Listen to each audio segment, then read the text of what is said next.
Ce tableau plein de cases, tout le monde l'a déjà vu quelque part. On l'appelle le tableau périodique des éléments. Il peut sembler incompréhensible au premier abord, et pourtant, il n'est rien de plus qu'une synthèse de notre monde. Autrement dit, tous les éléments contenus dans la matière qui nous entoure sont réunis ici. Il y a le calcium de nos dents, l'oxygène de nos poumons, l'or de nos bijoux, le fer de la tour Eiffel. Bref, tout est là. Mais tous ces éléments ne sont pas arrivés ici par magie. Ils ont une origine. Et pour comprendre d'où vient toute cette matière, il faut se tourner vers le ciel. Car tout a commencé dans les étoiles avec une gigantesque partie de Lego.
Les premiers à avoir compris les règles de cette partie de Lego qui se déroule dans les étoiles, ce sont eux. Fred Hoyle, William Fowler, Geoffrey Burbidge et sa femme, Margaret Burbidge. Problème, dans cette équipe, celle qui est en charge des observations au télescope, c'est Margaret. Or, à son époque, dans les années 50, les femmes n'étaient pas toujours bienvenues dans les observatoires. Surtout à celui du Mont Wilson en Californie, où les femmes étaient tout simplement interdites. Un des arguments de la direction, c'était alors qu'il n'y avait pas de toilettes pour les femmes. Mais le couple Burbidge ne s'est pas démonté. Margaret Burbidge a déposé un projet d'observation au nom de son mari, et une fois qu'il a été sélectionné, ils sont arrivés ensemble à l'observatoire avec elle dans le rôle d'assistante.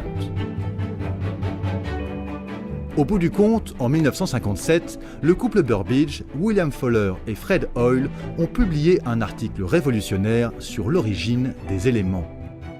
Leur article est tellement connu qu'il porte un surnom inspiré de leur nom de famille, B2FH.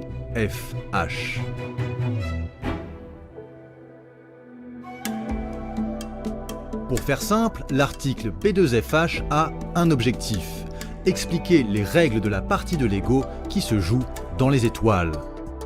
Et pour comprendre ces règles, il faut commencer par s'intéresser aux atomes. L'atome, c'est la brique élémentaire qui constitue toute la matière. Et un atome, ça ressemble à ça. Il y a un noyau et des électrons qui gravitent autour. Dans le noyau, il peut y avoir des protons et des neutrons. L'hydrogène, par exemple, a un seul proton en guise de noyau et un électron. Un atome d'hélium, lui, a 2 protons et 2 neutrons dans le noyau et 2 électrons. Ces 2 atomes sont les plus légers que l'on connaisse. Et à chaque fois qu'on ajoute des protons dans le noyau, on change d'élément. Après l'hélium, il y a le lithium avec 3 protons, le beryllium 4 protons, le bore 5 protons, le carbone 6 protons, etc., etc.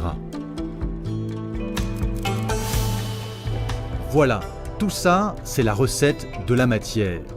Et à l'époque de Margaret Burbidge, beaucoup de gens pensent que tous ces atomes sont apparus en même temps que l'univers. Dans une grande explosion primordiale, le Big Bang. Mais il y a quelques problèmes avec cette idée, et notamment un problème qui s'appelle le technétium 99. Le technétium 99 est un atome radioactif, c'est-à-dire qu'il se désintègre avec le temps, et plutôt rapidement, en quelques millions d'années. En 1952, pourtant, on découvre du technétium dans certaines étoiles. Or, si le technétium était né avec le Big Bang, vieux de plusieurs milliards d'années, il aurait dû se désintégrer depuis et disparaître. Si on en trouve encore dans les étoiles, c'est donc qu'il a dû se former autrement et récemment.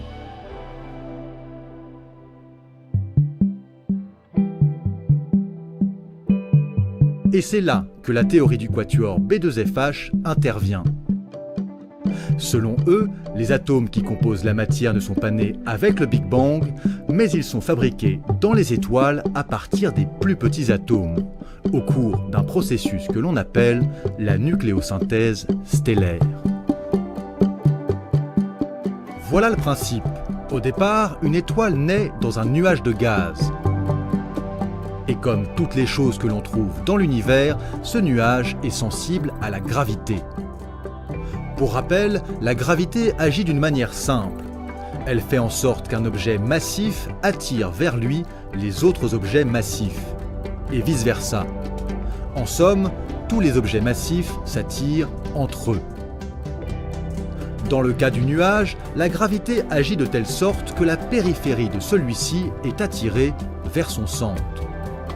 Au bout d'un moment, le centre est si massif que le nuage s'effondre sur lui-même. Avec l'effondrement, la température au cœur du nuage s'envole, la chaleur et la pression déclenchent alors la fusion des atomes. Une étoile est née. La fusion entre les atomes, c'est la fameuse partie de l'ego.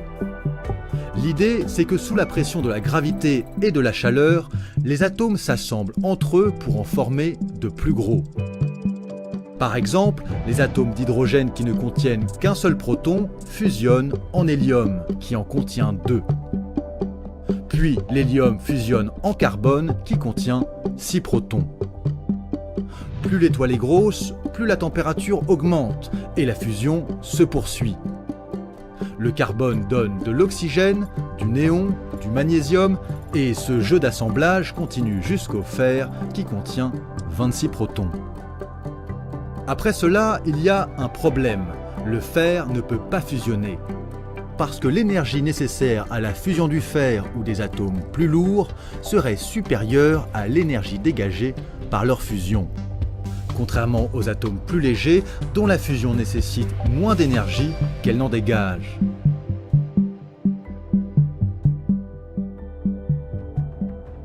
La conséquence logique de tout cela, c'est qu'il arrive un moment où l'étoile n'a plus d'atomes à fusionner. Elle ne produit plus d'énergie. Sans énergie, elle ne peut plus résister à la gravité générée par sa propre masse. Elle s'effondre alors sur elle-même. Au cours de ce processus extrêmement violent qu'on appelle une supernova, des neutrons isolés sont capturés par les atomes de fer. Ces derniers deviennent instables et se transforment en atomes avec davantage de protons. C'est ainsi qu'ils se changent en éléments plus lourds que le fer. Survient alors une explosion gigantesque, la supernova. Elle projette dans l'espace les atomes fabriqués par l'étoile.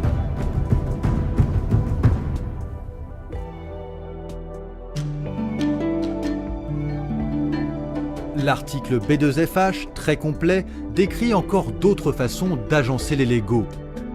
Il s'agit de processus qui se produisent dans des situations particulières, comme par exemple lorsque la fusion ne se produit pas dans le cœur de l'étoile, mais dans une couche périphérique. Bref, avec tous ces processus, l'article permet de remplir les cases du tableau périodique et de mieux comprendre les proportions des éléments chimiques dans l'univers. Mais ce n'est pas tout. Tous ces éléments, toutes ces pièces de Lego, elles se combinent en molécules pour fabriquer le monde qui nous entoure. Par exemple, 2 atomes d'azote et 2 atomes d'oxygène, c'est l'essentiel de l'air que nous respirons. Un atome de chlore et un atome de sodium, c'est le sel que nous mangeons. Comme le disent certains donc, nous sommes bien des poussières d'étoiles.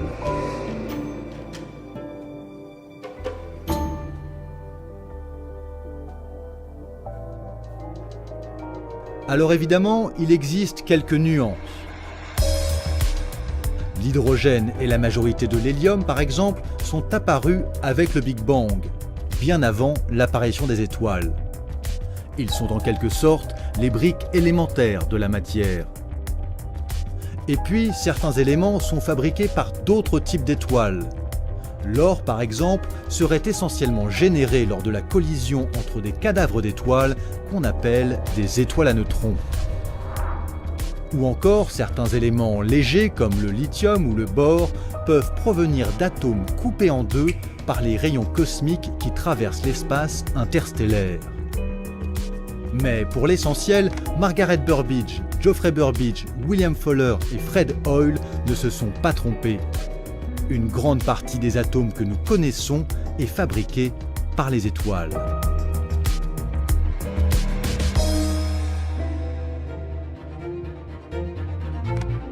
Après la publication de l'article B2FH, Margaret Burbidge mène une longue carrière, à la fois scientifique et militante. En 1971, par exemple, elle refuse le prix d'astronomie Annie Cannon. C'est un prix réservé aux femmes et cette discrimination positive ne lui plaît pas du tout. Mais de toute façon, elle reçoit plein d'autres prix.